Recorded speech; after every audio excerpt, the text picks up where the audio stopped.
Did you say 2 years? I've been gone that long? 2 years and 12 days. And you were on an operating table for most of it. The sooner we start, the sooner we can be done. Start with personal history. Okay. Records show you were a colony kid. Lost your parents when slavers hit Mindwar. You enlisted and you survived a Thresher Maw attack that wiped out the rest of your team. Do you remember that? I lost a lot of friends that day. Going through something like that changes you. It can break you if you let it. I read the report. 50 Marines died in a cruise. You were the only one who lived. Satisfied, Miranda? Almost. Let's try something more recent. Vermeer, where you destroyed Saren's cloning facility, you had to leave one of your squad behind to die in the blast. Lieutenant Caden Alenko was killed in action. It was your call. Why did you leave him behind? I left a friend to die that day, and I didn't do it casually. But I had to save as many people as I could. Caden gave his life for the rest of the team. Without him, I couldn't have stopped Saren. He died a hero. I understand, Commander, and I wasn't judging your decision. Everybody at Cerberus knows that cloning facility had to be destroyed. There are other tests we really should run. Come on, Miranda. Enough with the quizzes. The memories are there, and I can vouch for Shepard's combat skills personally. I suppose you're right.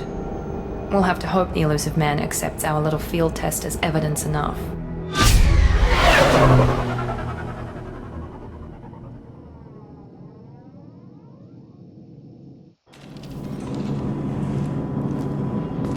Okay. The Elusive Man is waiting for you in the other room. Let's go through the codex. This is gonna take a while. The Asari were the first species to discover the Citadel. When the Solarians arrived, it was the Asari who proposed the establishment of the Citadel Council to maintain peace throughout the galaxy. Since then, the Asari have served as the mediators and centrists of the Council. An all-female race, the Asari reproduce through a form of parthenogenesis. They can attune their nervous system to that of another individual of any gender and of any species to reproduce. This capability has led to the unseemly and inaccurate rumors about Asari promiscuity. Asari can live for over 1,000 years, passing through 3 stages of life. In the maiden stage, they wander restlessly, seeking new knowledge and experience. When the matron stage begins, they meld with interesting partners to produce their offspring. This ends when they reach the matriarch stage, where they assume the roles of leaders and counselors. The second species to join the Citadel, the Solarians, are warm-blooded amphibians with a hyperactive metabolism. Solarians think fast, talk fast, and move fast. To Solarians, other species seem sluggish and dull-witted. Unfortunately, their metabolic speed leaves them with a relatively short lifespan. Solarians over the age of 40 are a rarity. The Solarians were responsible for advancing the development of the primitive Krogan species to use as soldiers during the Rachni Wars. They were also behind the creation of the genophage bioweapon the Turians used to quell the Krogan rebellion several centuries later. Solarians are known for their observational capability and non-linear thinking. This manifests as an aptitude for research and espionage. They are constantly experimenting and inventing, and it is generally accepted that they always know more than they are letting on. Roughly 1,200 years ago, the Turians were invited to join the Citadel Council to fulfill the role of galactic peacekeepers. The Turians have the largest fleet in Citadel space, and they make up the single largest portion of the Council's military forces. As their territory and influence has spread, the Turians have come to rely on the Solarians for military intelligence and the Asari for diplomacy. Despite a somewhat colonial attitude towards the rest of the galaxy, the ruling hierarchy understands they would lose more than they would gain if the other 2 races were ever removed. Turians come from an autocratic society that values discipline and possesses a strong sense of personal and collective honor. There is lingering animosity between Turians and humans over the First Contact War of 2157, which is known as the Relay 314 incident to the Turians. Officially, however, the 2 species are allies, and they enjoy civil, if cool, diplomatic relations.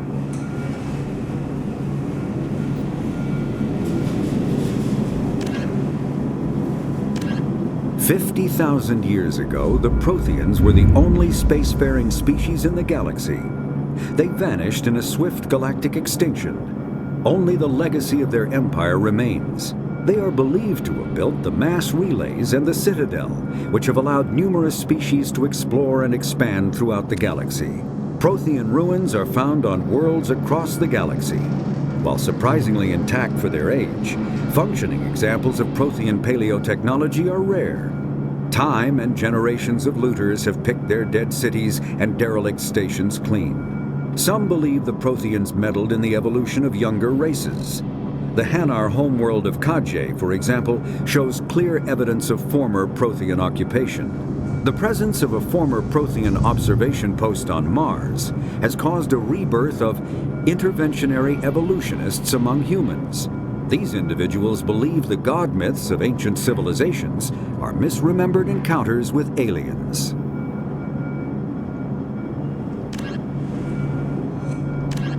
In the early 2160s, the Alliance began aggressive colonization of worlds in the Skyllian Verge, much to the dismay of the Batarians, who had been developing the region for several decades. In 2171, the Batarians petitioned the Council to declare the Verge a zone of Batarian interest. The Council refused, however, declaring unsettled worlds in the region open to human colonization. In protest, the Batarians closed their Citadel embassy and severed official diplomatic relations with the Council, effectively becoming a rogue state. They instigated a proxy war in the Verge by funneling money and weapons to criminal organizations, urging them to strike at human colonies. Hostilities peaked with the Skyllian Blitz of 2176, an attack on the human capital of Elysium by Batarian-funded pirates and slavers. In 2178, the Alliance retaliated with a crushing assault on the moon of Torfin, long used as a staging base by Batarian-backed criminals. In the aftermath, the Batarians retreated into their own systems and are now rarely seen in Citadel space. The Elcor are a Citadel species native to the high-gravity world Dakuna. They are massive creatures, standing on 4 muscular legs for increased stability. Elcor move slowly, an evolved response to an environment where a fall can be lethal. This has colored their psychology, making them deliberate and conservative. Elcor speech is ponderous and monotone. Among themselves, scent, slight movements, and sub-vocalized infrasound convey shades of meaning that make a human smile seem as subtle as a fireworks display. Since their subtlety can lead to misunderstandings with other species, the Elcor often go out of their way to clarify when they are being sarcastic, amused, or angry. Dakuna's high gravity impedes mountain formation. Most of the world consists of flat, open plains, which prehistoric Elcor wandered across in small family bands. Modern Elcor still prefer open sky and can become restless and uncomfortable on long starship journeys. The Geth are a humanoid race of networked AIs. They were created by the Quarians 300 years ago as tools of labor and war. When the Geth showed signs of self-evolution, the Quarians attempted to exterminate them. The Geth won the resulting war. This example has led to legal, systematic repression of artificial intelligences in galactic society. The Geth possess a unique distributed intelligence. An individual has rudimentary animal instincts, but as their numbers and proximity increase, the apparent intelligence of each individual improves. In groups, they can reason, analyze situations, and use tactics, as well as any organic race. Geth space is located at the trailing end of the Perseus Arm, beyond the lawless Terminus systems. The Perseus Veil, an obscuring dark nebula of opaque gas and dust, lies between their space and the Terminus systems. The Hanar are a Citadel species known for excessive politeness. They speak with scrupulous precision and take offense at improper language. Hanar that expect to deal with other species take special courses to help them unlearn their tendency to take offense at improper speech. All Hanar have 2 names. The face name is known to the world. The soul name is kept for use among close friends and relations. Hanar never refer to themselves in the first person in conversation with someone they know on a face-name basis. To do so is considered egotistical, so instead they refer to themselves as this one, or the impersonal it. Their homeworld, Kaje, has 90% ocean cover and orbits an energetic white star, resulting in a permanent blanket of cloud. Due to the presence of Prothean ruins on the world, many Hanar worship them, and Hanar myths often speak of an elder race that civilized them by teaching them language. The Krogan evolved in a hostile and vicious environment. Until the invention of gunpowder weapons, eaten by predators was still the #1 cause of Krogan fatalities. Afterwards, it was death by gunshot. When the Solarians discovered them, the Krogan were a brutal, primitive species, struggling to survive a self-inflicted nuclear winter. The Solarians culturally uplifted them, teaching them to use and build modern technology, so they could serve as soldiers in the Rachni War. Liberated from the harsh conditions of their homeworld, the quick-breeding Krogan experienced an unprecedented population explosion. They began to colonize nearby worlds. Even though these worlds were already inhabited, the Krogan rebellions lasted nearly a century, only ending when the Turians unleashed the Genophage, a Solarian-developed bioweapon that crushed all Krogan resistance. The Genophage makes only 1 in 1,000 pregnancies viable, and today the Krogan are a slowly dying breed. Driven from their home system by the Geth nearly 3 centuries ago, most Quarians now live aboard the Migrant Fleet, a flotilla of 50,000 vessels ranging in size from passenger shuttles to mobile space stations. Home to 17 million Quarians, the flotilla understandably has scarce resources. Because of this, each Quarian must go on a rite of passage known as the pilgrimage when they come of age. They leave the fleet and only return once they have found something of value they can bring back to their people. Other species tend to look down on the Quarians for creating the Geth, and for the negative impact their fleet has when it enters a system. This has led to many myths and rumors about the Quarians, including the belief that underneath their clothes and breathing masks, they are actually cybernetic creatures, a combination of organic and synthetic parts. A myth common to several cultures in the galaxy, Reapers were imagined to be space monsters who consumed entire stars.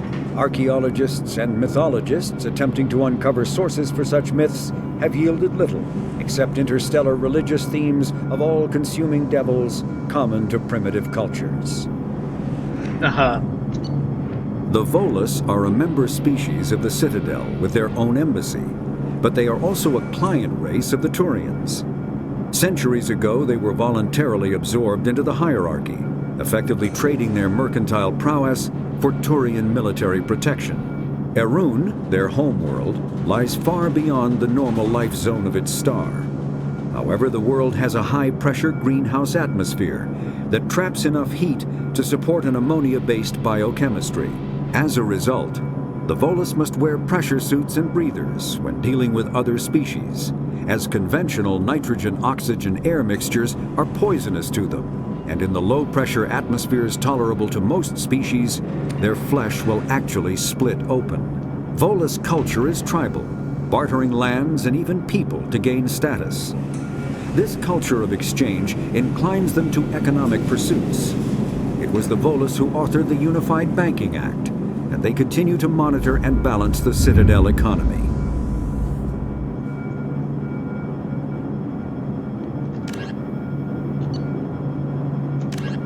The Citadel is an ancient deep space station, presumably constructed by the Protheans. Since the Prothean extinction, numerous species have come to call the Citadel home. It serves as the political, cultural, and financial capital of the galactic community. To represent their interests, most species maintain embassies on the Presidium, the Citadel's inner ring. The Citadel Tower in the center of the Presidium holds the Citadel Council Chambers. Council affairs often have far-reaching effects on the rest of the galactic community. 5 arms, known as the Wards, extend from the Presidium. Their inner surfaces have been built into cities, populated by millions of inhabitants from across the galaxy. The Citadel is virtually indestructible. If attacked, the station can close its arms to form a solid, impregnable shell. For as long as the station has existed, an enigmatic race called the Keepers has maintained it. Spectres are agents from the Office of Special Tactics and Reconnaissance, and answer only to the Citadel Council. They are elite military operatives, granted the authority to deal with threats to peace and stability in whatever way they deem necessary. They operate independently or in groups of 2 or 3. Some are empathetic peacekeepers, resolving disputes through diplomacy. Others are cold-blooded assassins, ruthlessly dispatching problem individuals. All get the job done one way or another, often operating outside the bounds of galactic law. The Spectres were founded after the Solarians joined the Council. For many years they operated in secrecy as backroom problem solvers. Only after the Krogan rebellions did their activities become publicized. Assignment of a Spectre is less contentious than a military deployment, but makes it clear that the Council is concerned about a situation.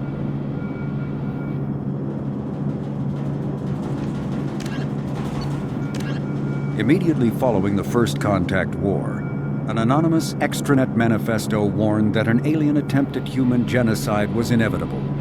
The manifesto called for an army, a Cerberus, to guard against invasion through the Charon Relay.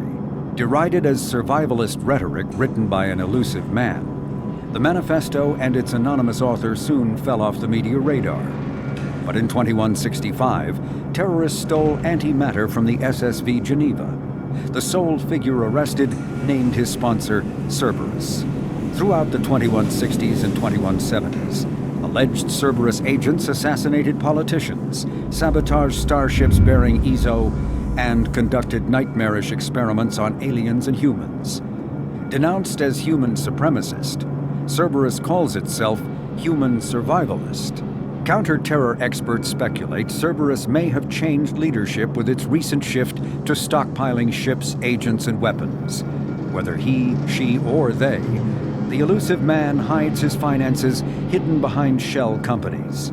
Few doubt he will kill anyone attempting to expose him. The Systems Alliance space vehicle Normandy is a prototype starship created as a joint human and Turian venture. A frigate optimized for reconnaissance missions, the vessel uses state-of-the-art stealth technology. Most ships generate tremendous heat that is easily detectable against the absolute zero background of space. The Normandy, however, temporarily sinks this heat within its hull. Because of exterior hull refrigeration, the ship can travel undetected for hours, or drift passively for days of covert observation. That heat sinking carries the risk of cooking the crew alive if the stored heat is not eventually radiated. Also contributing to stealth is the Normandy's revolutionary Tantalus drive, a Mass Effect core double the standard size. The Tantalus generates mass concentrations that the Normandy falls into, allowing it to move without the use of heat-emitting thrusters. Biotics is the ability of rare individuals to manipulate dark energy and create mass effect fields through the use of electrical impulses from the brain. Intense training and surgically implanted amplifiers are necessary for a biotic to produce mass effect fields powerful enough for practical use. The relative strength of biotic abilities varies greatly among species and with each individual. There are 3 branches of biotics. Telekinesis uses mass-lowering fields to levitate or impel objects. Mass-raising kinetic fields are used to block or pin objects. Spatial distortion uses rapidly shifting mass fields to shred objects. Most organic species are capable of developing biotic abilities, though there are risks involved. Biotics are the result of an in utero exposure to element 0. This usually causes fatal cancers in the victim, but in rare cases, it coalesces into nodules within the fetus's developing nervous system. When subjected to an electrical current, the rare material dubbed element 0, or EZO, emits a dark energy field that raises or lowers the mass of all objects within it. This mass effect is used in countless ways, from generating artificial gravity to manufacturing high-strength construction materials. It is most prominently used to enable faster-than-light space travel. EZO is generated when solid matter, such as a planet, is affected by the energy of a star going supernova. The material is common in the asteroid debris that orbits neutron stars and pulsars. These are dangerous places to mine, requiring extensive use of robotics, telepresence, and shielding to survive the incredible radiation from the dead star. Only a few major corporations can afford the setup costs required to work these primary sources. Humanity discovered refined Element Zero at the Prothean Research Station on Mars, allowing them to create mass effect fields and develop FTL travel. Element Zero can increase or decrease the mass of a volume of space-time when subjected to an electrical current. With a positive current, mass is increased. With a negative current, mass is decreased. The stronger the current, the greater the magnitude of the dark energy mass effect. In space, low-mass fields allow FTL travel and inexpensive surface-to-orbit transit. High-mass fields create artificial gravity and push space debris away from vessels. In manufacturing, low-mass fields permit the creation of evenly blended alloys, while high-mass compaction creates dense, sturdy construction materials. The military makes extensive use of mobility-enhancing technologies, with mass effect utilizing fighting vehicles standard frontline issue in most military forces. Mass effect fields are also essential in the creation of kinetic barriers or shields to protect against enemy fire. Mass relays are feats of Prothean engineering advanced far beyond the technology of any living species. They are enormous structures scattered throughout the stars and can create corridors of virtually mass-free space, allowing instantaneous transit between locations separated by years or even centuries of travel using conventional FTL drives. Primary mass relays can propel ships thousands of light years, often from one spiral arm of the galaxy to another. However, they have fixed one-to-one connections.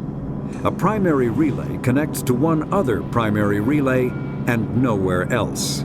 Secondary relays can only propel ships across a few hundred light years. However, they are omnidirectional. A secondary relay can send a ship to any other relay within its limited range. There are many dormant primary relays whose corresponding twins have not yet been located. These are left inactive until their partner is charted, as established civilizations are unwilling to blindly open a passage that might connect them to a hostile species. Omni-tools are handheld devices that combine a computer microframe, sensor analysis pack, and manufacturing fabricator. Versatile and reliable, an Omni-tool can be used to analyze and adjust the functionality of most standard equipment, including weapons and armor, from a distance. The fabrication module can rapidly assemble small three-dimensional objects from common reusable industrial plastics, ceramics, and light alloys. This allows for field repairs and modifications to most standard items, as well as the reuse of salvaged equipment. Omni-tools are standard issue for soldiers and first-in colonists.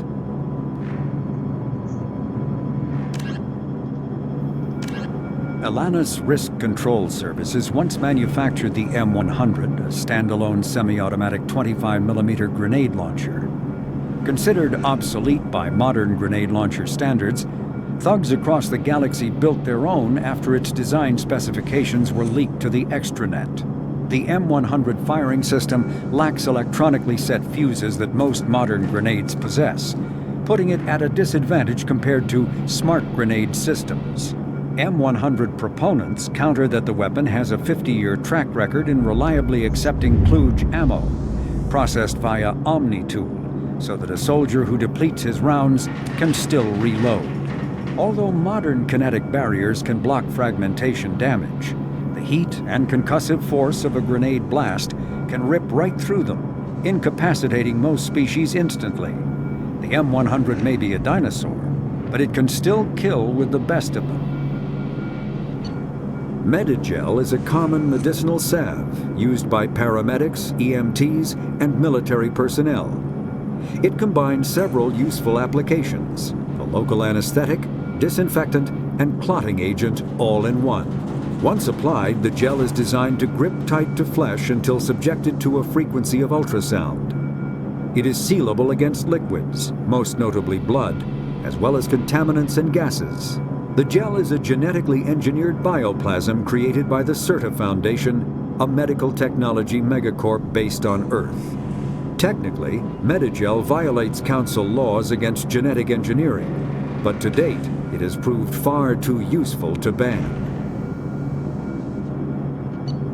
Over the last 2 years, firearms have undergone a major enhancement to manage their waste heat. When the Systems Alliance analyzed detailed battle telemetry, they found that the Geth were able to keep up a more sustained rate of fire, giving them a significant advantage over Alliance Marines. So the Alliance retrofitted every weapon in service, making a full conversion to the thermal clip system. Thermal clips hold disposable universal heat sinks. Instead of waiting for an overheated weapon to cool down, the combatant simply ejects the spent heat sink, and the clip feeds in a new one. This allows for a greater sustained rate of fire and more numerous impacts on targets downrange. Armorers are hurriedly adapting to this increased lethality with new defensive technology, like self-sustaining barrier amps, hardened shield generators, and mass field integrated armor. But for the moment, the aggressor has the advantage, resulting in the clip's widespread adoption by the galaxy's arms manufacturers. All right. Time to read some of these.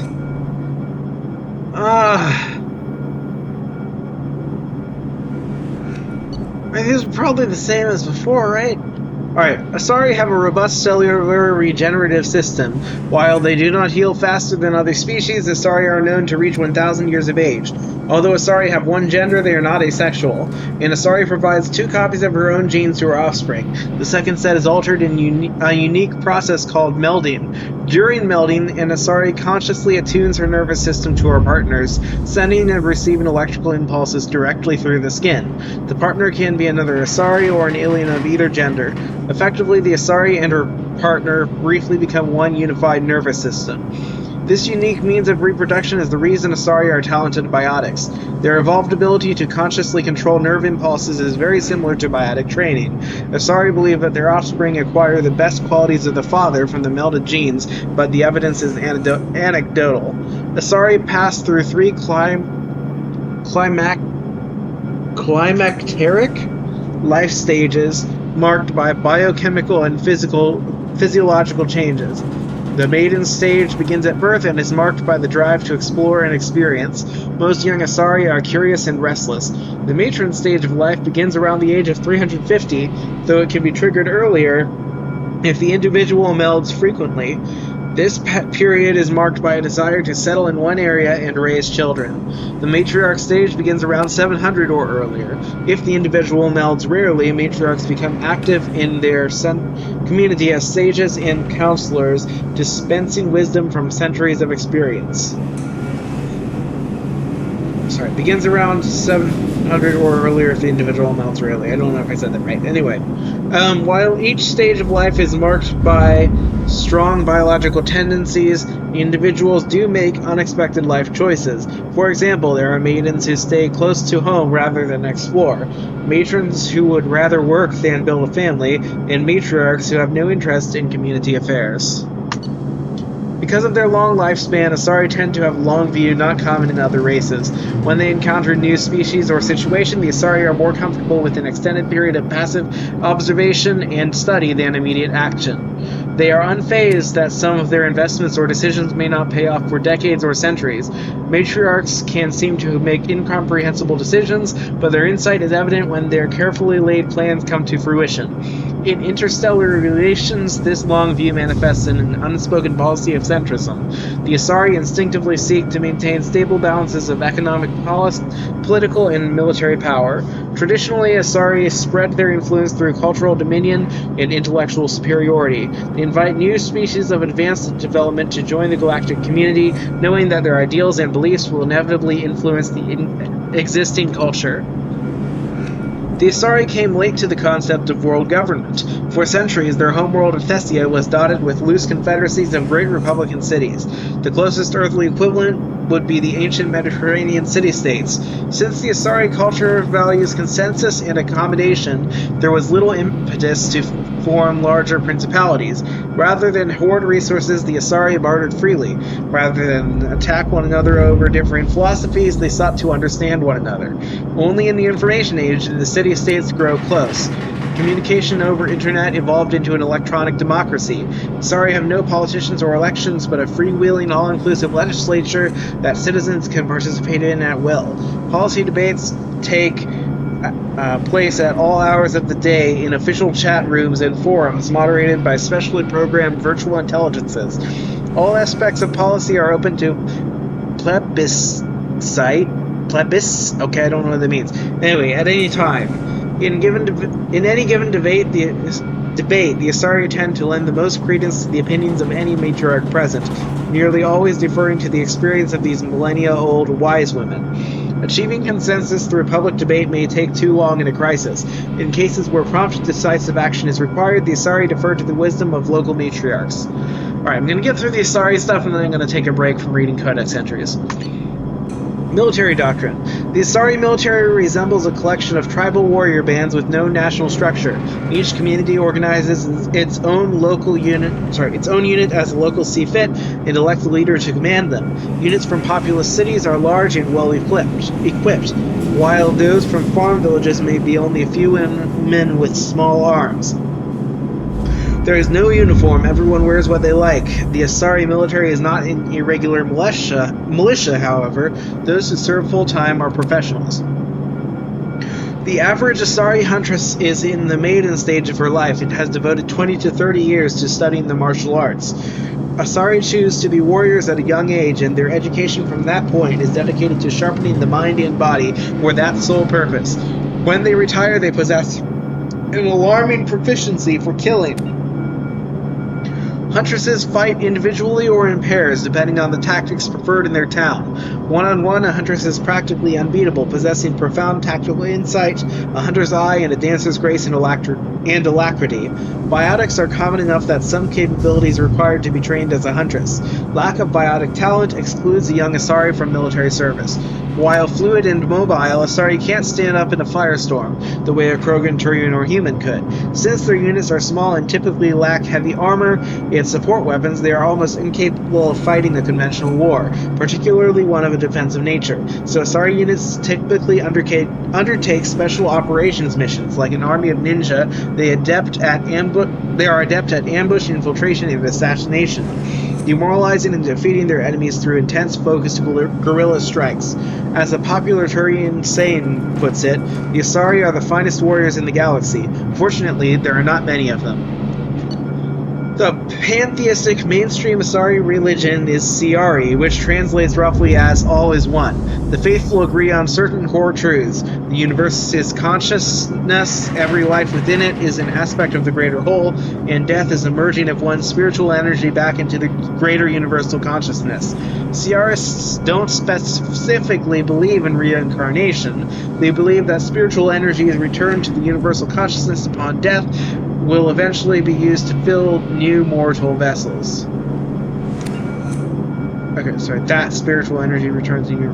Anyway, Siari became popular after the Asari left their homeworld and discovered their ability to meld with nearly any form of life. This ability is seen as proof that all life is fundamentally similar. Siari priestesses see their role as promoting unity between the disparate shards of the universe's awareness. Before the rise of Siari pantheism, Asari religions were as diverse as their political opinions. The strongest survivor of those days is the monotheistic religion worshipping the goddess Athame. Like the Asari, the goddess cycles through the triple aspects of maiden, matron, and matriarch. Alright. Still a lot more to go, but I'm tired of reading.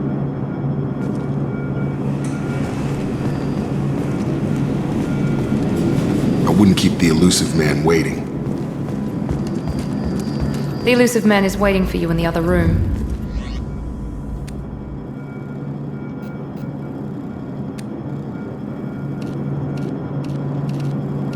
Yeah, I don't think that.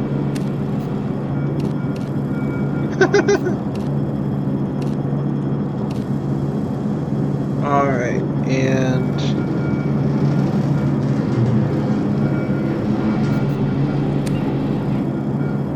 material. Let's go with that, I guess. I don't know.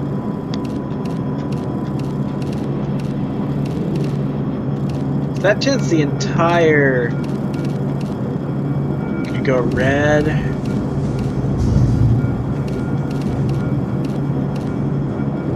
Sure.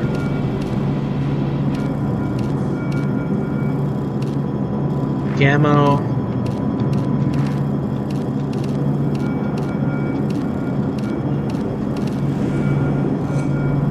Okay, let's make the pattern red.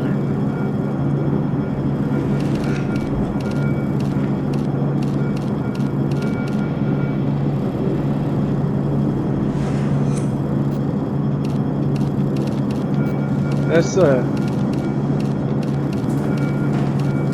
okay, that's not great. Alright, fine, let's go back to red here. There.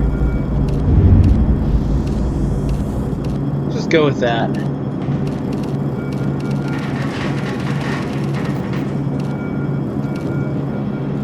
There we go. It's fine.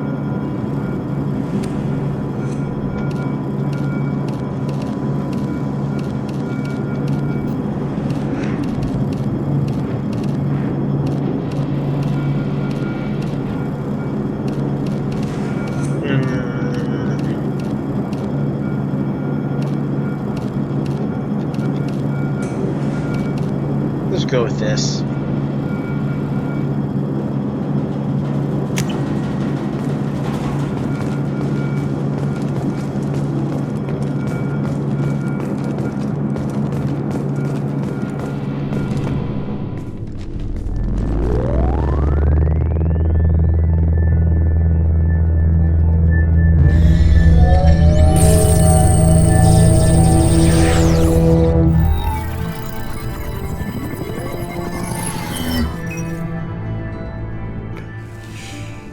Commander Shepard.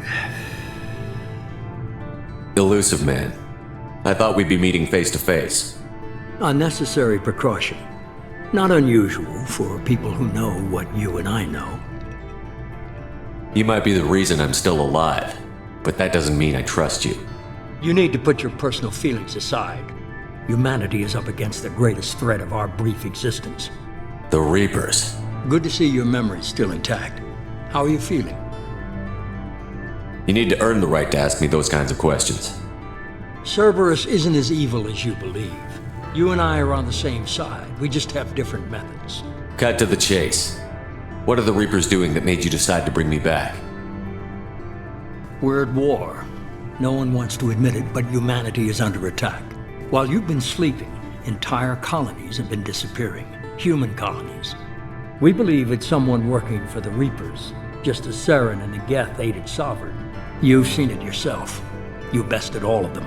That's just one reason we chose you. You could have trained an entire army for what you spent to bring me back. You're unique. Not just in ability or what you've experienced, but in what you represent. You stood for humanity at a key moment. You're more than a soldier. You're a symbol. And I don't know if the Reapers understand fear, but you killed one. They have to respect that. Fighting a war doesn't seem like Cerberus. Why are you involved? We're committed to the advancement and preservation of humanity. If the Reapers are targeting us, trying to wipe us out, Cerberus will stop them. If we wait for politicians or the Alliance to act, no more human colonies will be left. Sovereign was trying to harvest all life in the galaxy. Why would the Reapers target a few human colonies? Hundreds of thousands of colonists have vanished. I'd say that fits the definition of harvesting. Nobody's paying attention because it's random, and the attacks occur in remote locations. I don't know why they've suddenly targeted humanity. Maybe you got their attention when you killed one of them. If this is a threat against humanity, you need to mobilize the Alliance. They suffered substantial losses fighting Sovereign. They're rebuilding, still stretched too thin to waste resources verifying the Reaper threat. Blaming the abductions on mercs and pirates is easier and more convenient. If what you say is true, if the Reapers are behind this, I'd consider helping you. I'd be disappointed if you accepted any of this without seeing for yourself. I have a shuttle ready to take you to Freedom's Progress, the latest colony to be abducted. Miranda and Jacob will brief you. Miranda killed Wilson in cold blood. Jacob's just a gun for hire. You expect me to trust them? Wilson was one of my best agents, but he was a traitor. Miranda did exactly what I expected of her, and she saved your life in more ways than one. Jacob's a soldier, one of the best. He's never fully trusted me, but he's always been honest about it. You'll be just fine with them. For now. Is this a volunteer job, or am I being volunteered? You always have a choice, Shepard. If you don't find the evidence we're both looking for, we can part ways. But first, go to Freedom's Progress. Find any clues you can. Who's abducting the colonies? Do they have any connection to the Reapers? I brought you back. It's up to you to do the rest. So I have no choice about going to Freedom's Progress, then. Okay, we want a level in AI hacking, I guess.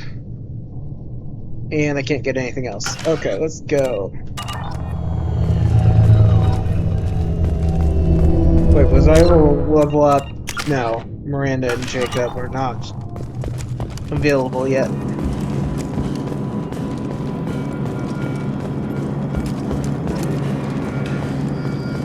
The Elusive Man is very impressed with you.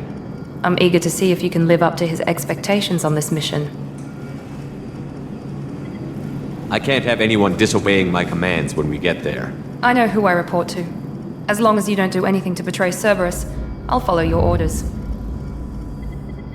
I never got a chance to say how much I appreciated what the Lazarus Project did for me. I just hope it was worth it.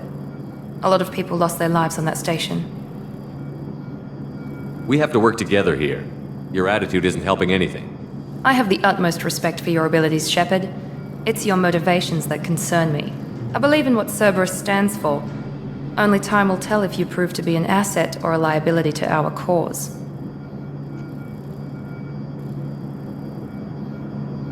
Tell me a little about yourself. Worried about my qualifications? I can crush a mech with my biotics or shoot its head off at 100 yards. Take your pick. Did you and Jacob serve together in the Alliance? No, the Elusive Man recognized my potential and recruited me at a young age. How old were you? Old enough to know this is what I wanted. I was trying to get to know you as a human being. I'm not looking for a friend, Shepard. Stay focused on the mission. What can you tell me about this colony we're going to? Freedom's Progress? It's a typical human settlement in the Terminus systems. They had a small military force for protection supplemented by mechs and security drones. Average in almost every way, really. Completely unremarkable. Until the disappearance. Any thoughts on what we might run into there? A lot of empty buildings and one giant mystery. I'd like to know more about the Lazarus Project from the person in charge. I wasn't in charge. The Elusive Man was. If I was running the show, would have done a few things differently. What would you have changed? To start, I would have implanted you with some type of control chip. But the Elusive Man wouldn't allow it. He was afraid it might affect your personality, alter your character somehow. He wouldn't let us do anything that might limit your potential in any way. Can't say I like the idea of being brought back to life with a control chip in my brain. The Elusive Man is taking an incredible risk with you. I just hope his gamble pays off. It's obvious you're not interested in talking. We've got an assignment. We can talk about it or we can do it. More primary codex stuff. Alright, let me talk to Jacob and then I'll go through at least the primary codex stuff. I'm glad the elusive man convinced you to join us, Commander. I just want to find out what happened to those missing people. I still don't trust Cerberus. Noted. Do you trust me, Commander? I haven't made up my mind about you yet. At least you're giving me a chance. Most Alliance soldiers hate Cerberus on principle. Why did you join Cerberus? I guess I just got tired of never making a difference. So much of what we did in the Alliance seemed pointless. I thought things would change after the attack on the Citadel. Humanity was finally invited to join the Council, but nothing changed. Politics, bureaucracy, same bullshit, different leaders.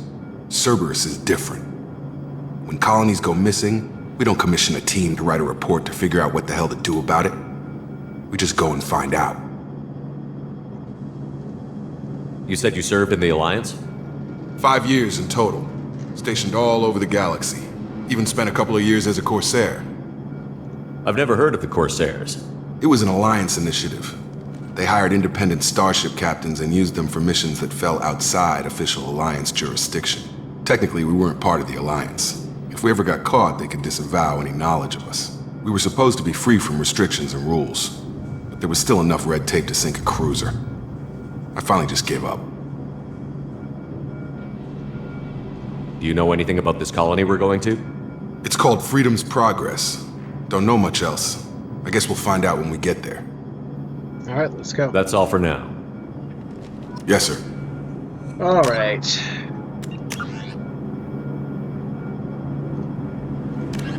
Immediately following the first, the reclusive tycoon calling himself the Elusive Man is a human nationalist focused on advancing human interests, whatever the cost to non-humans.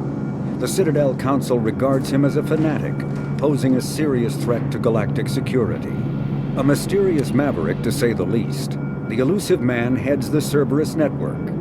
Dubbed the Elusive Empire by investigators, Cerberus is an allegedly untraceable syndicate of private intelligence agencies, biotics laboratories, engineering and scientific research teams, and lucrative front companies. Branded a terrorist and seditionist organization by authorities, Cerberus is the only human power base other than the Terra Firma Party, strong enough to embarrass, if not threaten, the Council and its human representatives. Freedom's Progress colony was once a typical Alliance settlement, but following complete communications blackout and its apparent destruction, is now a lightning rod for anxiety and dread in the galactic human community. The communications blackout followed an upgrade of the colony's small military force, supplemented by mechs and security drones, with high-powered, tower-mounted Guardian lasers. Colonists complained about construction cost overruns, delays, noise, and damage to the local environment. They also feared the defense array could be seen as provocative to their world's neighbors. Such fears may not have been baseless.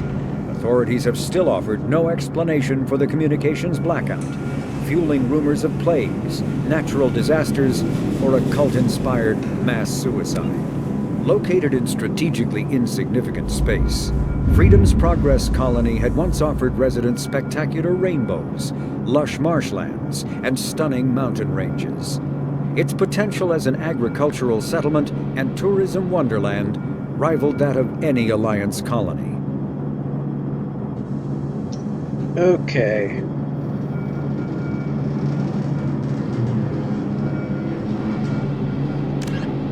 Alright, want to read through the Solarians? How much stuff is there on their Solarian? Oh, well, now I have to. Alright, let's just do the Solarians real quick. Solarians are noted for their high-speed metabolism, which allows them to function on just 1 hour of sleep a day. Their minds and bodies work faster than most sapient races, making them seem restless or hyperactive. The drawback of this active metabolism is a short lifespan of around 40 human years. The Solarians are amphibian haplodiploid egg layers. Unfertilized eggs produce males, and fertilized eggs produce females. Once a year, a Solarian female will lay a clutch of dozens of eggs. Social rules prevent all but a fraction from being fertilized. As a result, 90% of the species is male. Solarians have photographic memories and rarely forget a fact. They also possess a form of psychological imprinting, tending to defer to those they knew in their youth. Solarian hatching is a solemn ritual in which the clan Dalatras isolates herself with the eggs. The young Solarians psychologically imprint on her and tend to defer to her wishes. During the hatching of daughters, the Dalatrases of the mother and father's clans are present at the imprinting. This ensures the offspring have equal loyalty to both, ensuring the desired dynastic and political unity. The rare Solarian females are cloistered on their worlds out of tradition and respect. Powerful female Dalatrases are dynasts and political kingpins. They determine the political course of their respective regions through shrewd negotiation. Though male Solarians rise to positions of great authority in business, academia, or the military, they rarely have any input on politics. Due to their method of reproduction, Solarians have no concept of romantic love, sexual attraction, or the biological impulses and social rituals that complicate human lives. Male-female relationships are rare due to the scarcity of females and more akin to human friendship. Sexuality is strictly for the purpose of reproduction. Ancient social codes determine who gets to fertilize eggs, which produces more daughters to continue a bloodline. Fertilization generally only occurs after months of negotiation between the parents' clans and is done for the purpose of political and dynastic alliance. No Solarian would imagine defying this code. Solarian names are quite complex. A full name includes in order the name of a Solarian's planet, duchy, barony, fiefdom, family, and finally the given name. The Solarian government is called the Solarian Union, and it is a labyrinthine web of matrilineal bloodlines. The political alliance is formed through interbreeding. In many ways, the Solarian political network functions like the noble families of Earth's medieval Europe. Structurally, the government consists of fiefdoms, baronies, duchies, planets, and marches, colonization clusters. These are human nicknames. The original Solarian is unpronounceable. Each area is ruled by a single Dalatras, matriarchal head of household, and represents an increasing amount of territory and prestige within the Solarian political web. Approaching 100 members, the first circle of a Solarian's clan comprises parents, siblings, uncles, aunts, and cousins. The next circle includes second cousins, etc., and escalates to well over 1,000 members. The fourth or fifth circle of a clan numbers into the millions. Solarian loyalty is greatest to their first circle and diminishes from there. Their photographic memory allows Solarians to recognize all their myriad relatives. Okay, almost there. Stop it. Okay. Before they joined the Citadel Council, the Solarians' most potent military tool was a small reconnaissance team known as the League of One. Their primary training was in espionage and assassination. Never more than a dozen strong, the team was adept at infiltrating the tightest defenses and eliminating all necessary obstacles. Only a few top members of government and military were privy to the League's identities. League members wore no distinguishing garments and held no particular rank. The only evidence of their participation in the League was a small medallion presented to each member upon induction. This secrecy was maintained until the formation of the Council. In an effort to dispel rumors and appease their new Asari partners, the Solarian Union released all classified documents pertaining to the League. The League of One was suddenly exposed and in danger of being hunted by enemies of the Solarians. Before any harm could be done, the team mysteriously disappeared. Most assumed this was a convenient lie to help hide their identities, but a few months later, the inner cabinet was murdered. Though there was no incriminating evidence, it was clear who was responsible. Realizing the threat posed by this rogue outfit, the Special Tasks Group dispatched a team of hunters. When they didn't return, the STG dispatched 10 of its brightest operators with broad discretionary powers. Only 2 returned. They reported no evidence of the League. No further incidents were reported, and it was assumed the League was wiped out. Some recently declassified documents, however, have suggested there may have been a 13th member who eluded the Solarian military. In principle, Solarian military is similar to the Alliance, a small volunteer army that focuses on maneuver warfare. What differentiates the Solarians is not their equipment or doctrine, but their intelligence services and rules of engagement. The Solarians believe that a war should be won before it begins. Conventional wisdom holds that the Solarians know everything about everyone, and this is not far from the truth. In war, the unquestioned superiority of their intelligence services allows them to use their small military to maximum effectiveness. Well before fighting breaks out, they possess complete knowledge of their enemy's positions, intentions, and timetable. In every war the Solarians have fought, they struck first and without warning. For the Solarians to know an enemy plans to attack and to let it happen is folly. To announce their own plans to attack is insanity. They find the human moral concepts of do not fire until fired upon and declare a war before prosecuting it incredibly naive. In defensive wars, they execute devastating preemptive strikes hours before the enemy's own attacks. On the offense, they have never telegraphed their intentions with the declaration of war before attacking. Biotics are virtually unknown in the Solarian military. Those with such abilities are considered too valuable to be used as cannon fodder and are assigned to the intelligence services. While capable of defending themselves against most threats, the Solarians know that they are small fish in a universe filled with sharks. As a point of survival, they have cultivated strong alliances with larger powers, particularly with Turians.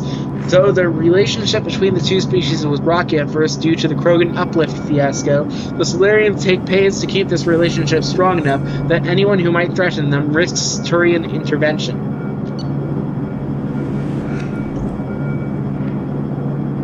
Solarian intelligence field agents are grouped into an organization called the Special Tasks Group. STG operators work in independent cells performing dangerous missions such as counterterrorism, infiltration, reconnaissance, assassination, and sabotage. The STG is a proactive organization puncturing worrisome trends before they become movements.